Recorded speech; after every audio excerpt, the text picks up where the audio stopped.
aujourd'hui. Une belle autorité qui élève et fait du bien et jamais n'abaisse ou fait souffrir. Bonjour, j'espère que vous allez bien et que vous vivez bien les premiers froids de novembre. Alors que nous raconte le livre de la Genèse concernant la création des âmes vivantes, ces êtres comme nous qui bougent et qui ont pour la plupart des yeux?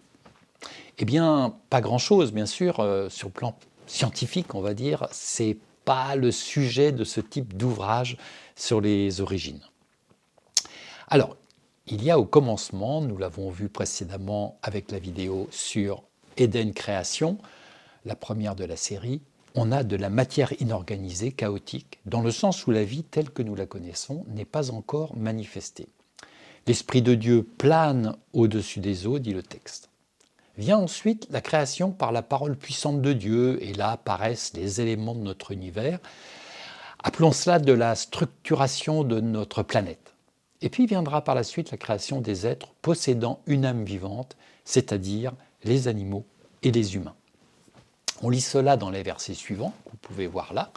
Pour l'homme, c'est Dieu souffla dans ses narines un souffle de vie, et pour les animaux, à tout ce qui se meut sur la terre, ayant en soi un souffle de vie, je donne toute herbe verte pour nourriture. Alors, ils sont très proches l'un de l'autre, animaux et humains, bien que différents. Ils sont tous deux porteurs, on le voit, d'un souffle de vie. Alors, pour les animaux, il y a deux textes. La création des animaux. Il y a Genèse 1, 24, où Dieu crée les animaux en disant simplement que la terre produise des êtres vivants selon leur espèce. C'est un acte donc de production générale. Les animaux sont ainsi formés par la volonté divine, exprimée par sa parole, et la terre va les produire selon leur espèce. Dans Genèse 2, 19, l'Éternel Dieu forma de la terre tous les animaux des champs et tous les oiseaux du ciel, et il les fit venir vers l'homme, pour voir comment il les appellerait. Alors le texte mentionne que Dieu façonne les animaux, à partir de la terre, pour qu'ils soient présentés à l'homme. Alors il y a deux différences majeures qu'on peut préciser pour la création des humains. Dans le passage par exemple de Genèse 2, 7, on trouve les mêmes ingrédients, le même ingrédient, la terre. L'Éternel Dieu forma l'homme de la poussière de la terre. Mais l'homme n'est pas une espèce animale parmi d'autres que la terre aurait produit. Non, là, Dieu y participe lui-même. Il forme lui-même l'homme de la poussière du sol. Ce processus est donc plus intime que celui des animaux. Deuxième différence, nous avons avec Genèse 1, 26, où Dieu dit « Faisons l'homme à notre image, selon notre ressemblance ». Et plus loin, Dieu place une intention particulière dans cet acte, en soufflant lui-même dans les narines un souffle de vie. Et ainsi, l'homme, est-il dit, devint un être vivant, ou encore une âme vivante. Donc l'insufflation divine dans les narines symbolise la vie spirituelle et la relation directe de Dieu, absente dans la description de la création animale. Et puis en plus, il y a dans cette création humaine cette intention. Nous sommes faits à l'image de Dieu.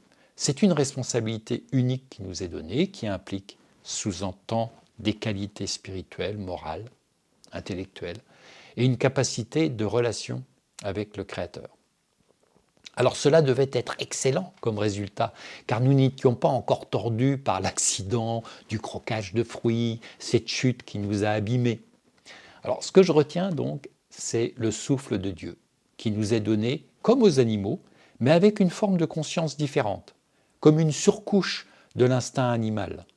Mais attention, cette faculté supplémentaire nous a donné une responsabilité vis-à-vis des animaux, que nous sommes invités à nommer, c'est-à-dire à prendre en compte, à connaître, à respecter. Responsabilité vis-à-vis aussi de nous-mêmes et de notre semblable. Responsabilité aussi envers notre environnement, puisque la tâche principale qui nous est donnée, c'est de garder, préserver le jardin et dominer sur les animaux. C'est-à-dire, dans le langage biblique, dominer, exercer une autorité contributive, équilibrante, prendre soin des animaux. C'est en fait une forme de libre arbitre qui nous est donnée là, une capacité à dominer, c'est vrai, mais pour le meilleur, c'est-à-dire, je me répète volontairement, pour prendre soin en exerçant une belle autorité. C'est dur à comprendre pour nous aujourd'hui. Une belle autorité qui élève et fait du bien et jamais n'abaisse ou fait souffrir. Et Adam et Ève en étaient capables initialement. Dominer sur l'autre et la nature qui nous entoure. Cela peut être souvent aussi pour le pire, nous l'observons malheureusement. Cela représente notre liberté d'être, de choisir. Liberté de t'aimer, te respecter ou non. De te protéger ou non. De te soutenir ou de t'exploiter. Et de détruire ou non ce qui nous entoure. Voilà, prochainement nous aborderons la création de l'humain, que moi j'appelle âme. Vous voyez, âme avec le H de homme et le E2ME, le âme de femme. Voilà, ce sera pour la prochaine fois, assez bientôt j'espère.